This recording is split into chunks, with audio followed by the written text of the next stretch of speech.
Reducir la movilidad en las ciudades aparece como un factor crítico para evitar más contagios en el contexto de esta pandemia del COVID-19. Durante los meses anteriores se vio un aumento importante de movilidad en regiones que luego, semanas después, registraron aumentos también en el número de contagios bien importantes. Y ese es uno de los focos de atención para el Ministerio de Transporte, que ha desplegado un trabajo en ese sentido. Se hizo una propuesta hace poco de cerca de 200 medidas para modificar el sistema de transporte en las ciudades y de esa forma evitar nuevos rebrotes por esa vía. Pero hay detalles bien importantes. El Instituto Complejo de Ingeniería abordó esos detalles, hizo proyecciones también y estimaciones respecto a qué impacto tienen esas medidas y cuán efectivas son, en definitiva. Vamos a conversar de este tema y para eso estamos con Leonardo Basso, director del Instituto e investigador además de la Universidad de Chile. Gracias por conversar con nosotros, Leonardo. Un gusto, muchas gracias por invitarme. Leonardo, bueno, ya hablábamos en contexto de cuán relevante es la movilidad en las ciudades, ya sea en transporte público o privado, para evitar nuevos rebrotes del COVID-19 en aquellas ciudades y comunas que ya están dejando atrás los peores momentos de la pandemia.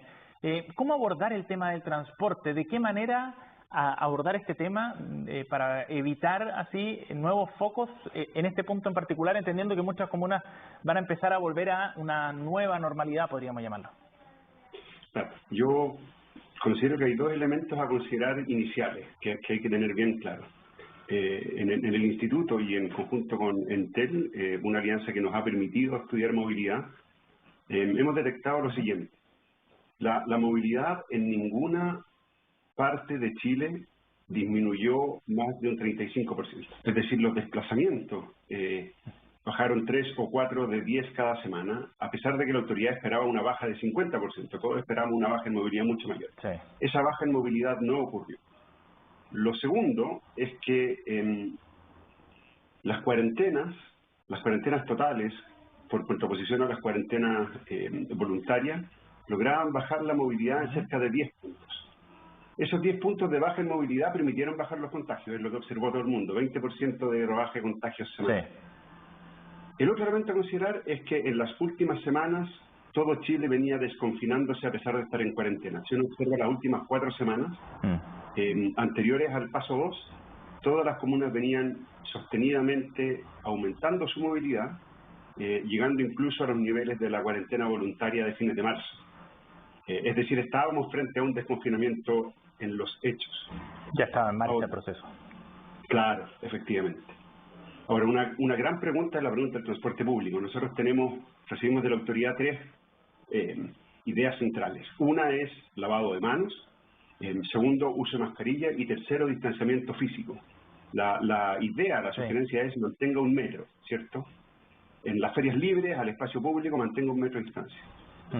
Conseguir el metro de distancia física en Santiago requeriría que se mantenga mucho el teletrabajo, que aproximadamente 20% de los viajes de trabajo sean transferidos a la hora fuera de punta mediante un escalonamiento de trabajo, y aún así se requiere aumentar la flota en 40% y más que duplicar el subsidio. Entonces usted entenderá, nosotros concluimos que conseguir el metro de distancia no parece ser factible simplemente. Es imposible, sí. Sí, luce imposible y yo quiero transmitir que esta es una situación que enfrentan todas las capitales del mundo que tienen alta participación del transporte público. ¿Qué cosa sí es factible? Leonardo, en ese sentido entonces hay muchos obstáculos para poder llegar a una situación como esa y con las características, por ejemplo acá en Santiago, porque esa es una realidad a nivel nacional, pero acá en Santiago con las características del sistema público, de transporte público que tiene Santiago y con las distancias además que tiene la ciudad y la forma y las dinámicas en la que conversa una comuna con otra, ¿hay alternativas entonces para poder alcanzar esa meta? Alternativas factibles me refiero. Hay alternativas que requieren de una planificación y una coordinación importante. Son 3. Se requiere dar prioridad, pista solo bus, en todos los ejes congestionados de la ciudad, de manera que los buses circulen más rápido. Eso permite esencialmente que un bus dé una vuelta completa más rápido y por lo tanto aumenta la frecuencia. Segundo, se necesita mantener el teletrabajo en más o menos lo que está ocurriendo. Y tercero, se requiere escalonar las entradas al trabajo de manera de disminuir el hacinamiento en las horas punta. Si todo eso ocurre al mismo tiempo y existe un movimiento hacia modos activos como la bicicleta, se podría conseguir tener los buses en 2/3 de ocupación, es decir, cerca de 50 centímetros de distanciamiento. O sea, para llegar a la meta que se ha planteado el Ministerio de Transporte, ¿había que llegar a un 66% de ocupación de los buses o aún menos que eso? Necesitaríamos 1/3 para llegar al metro de distancia física. 2/3, 66%, permite cerca de 50 centímetros.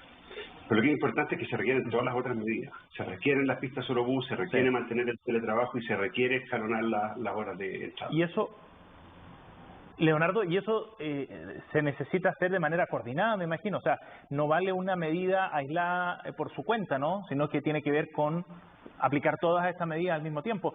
¿Hay capacidad para eso desde el punto de vista de las atribuciones que tiene el Ministerio de Transporte, por ejemplo, para coordinar aspectos que están más allá de sus propias atribuciones? A ver, todas nuestras simulaciones y estudios muestran que se necesitan todas. Si falta alguna, simplemente fallamos en hacerlo. ¿Tiene el Ministerio de Transporte las atribuciones? Yo conozco bien de ese ministerio porque tiene que ver con mi profesión. No las tiene. ¿Tiene la autoridad sanitaria las atribuciones? Lo desconozco, pero lo que yo sí podría decir es que es de interés de trabajadores y de empresas escalonar las entradas al trabajo, porque si logramos disminuir el hacinamiento en los buses, entonces vamos a lograr demorarnos más en llegar a los niveles de contagio anteriores. Se trata de no desandar el camino que anduvimos, y eso es de interés de todo el mundo. Leonardo, y en ese sentido, con esa mirada general, sistémica, ¿es posible hacer trabajos por sectores o por zonas? Porque hay un uso más intensivo de transporte público en algunas comunas que otras. Hay comunas que son lugares de destino, digamos, generalmente por el lugar de trabajo, pero hasta hoy día hemos visto un plan de desconfinamiento que ha ido por comunas. ¿Eso ayuda o no en la implementación de medidas adecuadas desde el punto de vista del transporte? Lo del desconfinamiento por comunas ha tenido un efecto moderado, en el siguiente sentido. Cuando se desconfinó primero Vitacura, Las Condes, La Reina, lo que observamos en los datos con Entel fue que la movilidad aumentó en 10 puntos. Sin embargo, lo que es muy llamativo es que la movilidad desde comunas confinadas hacia las comunas desconfinadas también aumentó y en cerca de 8 puntos. Es decir, esta atracción que uno esperaba de las comunas desconfinadas ocurrió y la movilidad efectivamente aumentó. Y eso con Santiago abierto y con Providencia abierto es aún mayor. Eso cambia los patrones de viajes de la gente, porque ahora toman efectivamente viajes más largos. ¿Cómo escalonar las entradas al trabajo? Posiblemente por industrias sea una buena idea. El patrón de movimiento de los trabajadores desde sus comunas de residencia hacia diferentes comunas por industria es algo que estamos estudiando para intentar hacer una propuesta específica. Sí. Leonardo, dos preguntas breves. La primera, ¿existen flotas suficientes como para dar abasto con estas medidas que ustedes están planteando para llegar a esa meta de distanciamiento físico al interior del transporte público? ¿El sistema está preparado en ese sentido para eso?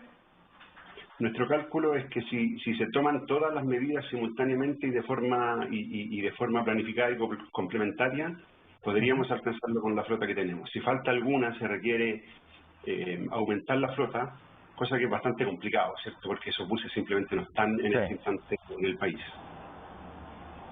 Sí. Y la segunda pregunta, Leonardo, tiene que ver con el costo también. ¿Cuánto podría costar llegar a ese sistema que nos permita alcanzar esa meta? ¿Cuál sería el desembolso desde el punto de vista del subsidio? Claro, esa es una pregunta interesante. Si se hace todo lo que se tiene que hacer y se quiere conseguir 1 metro de distancia, se necesita más que duplicar el subsidio. Si vamos por el medio metro, por los 50 centímetros, puede ser que la flota y el subsidio, sin aumentar la tarifa, si es que se toman todas las otras medidas administrativas. Si es que esas medidas administrativas no se toman, hay que aumentar la flota y aumentar el subsidio fuertemente. Entonces, al final está a mano de las autoridades el entrar muy fuertemente a planificar estas medidas de manera de hacer eso factible. insistir en la importancia del transporte público. La duración de los viajes de la gente que usa el transporte público es extensa, es más de 1 hora, llegando a 1 hora y media. Entonces es mucho tiempo de gente muy hacinada, donde en caso de haber un contagio se pierde completamente la trazabilidad, porque uno no sabe con quién estuvo en la micro. Entonces es de primera importancia.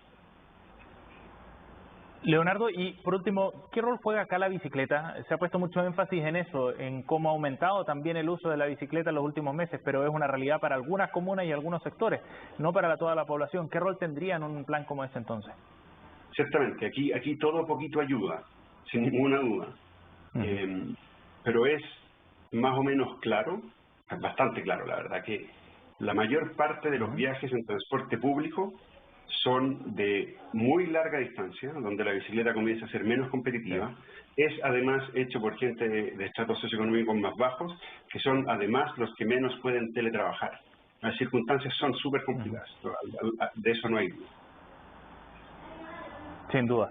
Leonardo, gracias por conversar con nosotros. Súper interesante tema, sobre todo pensando en las etapas que vendrán, no solo las comunas que ya están saliendo del confinamiento, sino aquellas que lo harán pronto. Gracias por conversar con nosotros, muy amable. Muchas gracias, hasta luego.